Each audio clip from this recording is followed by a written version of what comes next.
Today on JiK Labs, we're going to round some numbers using Microsoft Excel. Let's get started.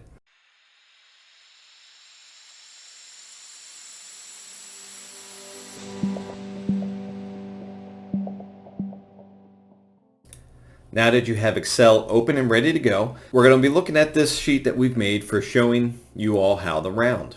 So we have our list price of two items with a selling multiplier. So we're going to come in here, equals list times the multiplier, and we'll hit enter. We'll do the same thing down here, and you're going to see that we have numbers, sell prices, with multiple decimal places. So if we were to come in here and say, since these are dollars, we hit the dollar sign, we're going to see that it rounds it visually to 712 and 8837. But if we come in here and in the number tab on the home screen, expand the decimal places, we will see that is not a truly rounded number. So as you're adding up multiple items or things, once you multiply them out, you may experience rounding errors. By adding up these items that are not to multiple decimal places, meaning more than two decimal places, we could potentially run into rounding errors further down the line.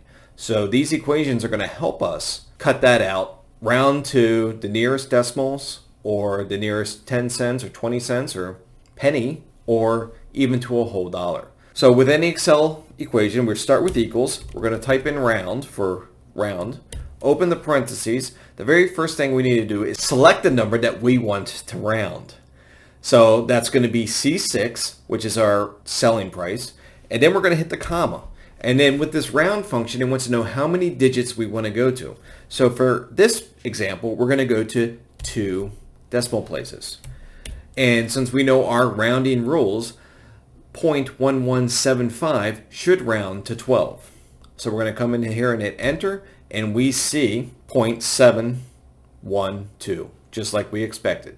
Now, there are other equations that Microsoft Excel has that allows you to round. Let's just say you always want to round up. Equals round up.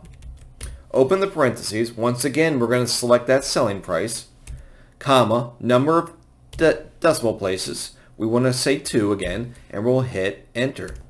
And again, that is 712. But now, let's say we always want to round our numbers down. We're going to come in here and say round down, open the parentheses, select our number again, and go to 2 decimal places. You'll see that here we are down to 711 versus 712. Now if we were to copy these guys down for this item number 2, we would see the same thing. Now let's come and look at item 2 and edit these functions. Let's just say we want this at 0 decimal places. We want whole numbers. And we come in here and we do the same thing. So you can see the two different functions with how it's set up with 2 decimal places or 0 decimal places. You'll see that you got 12 cents, and this rounds, since this is 36 cents, it rounds down to 88. But if we're telling it to round up, it's over 88 and 0.0001 cents, so it rounds up to 89. And since we're telling it to round down, it rounds down to 88.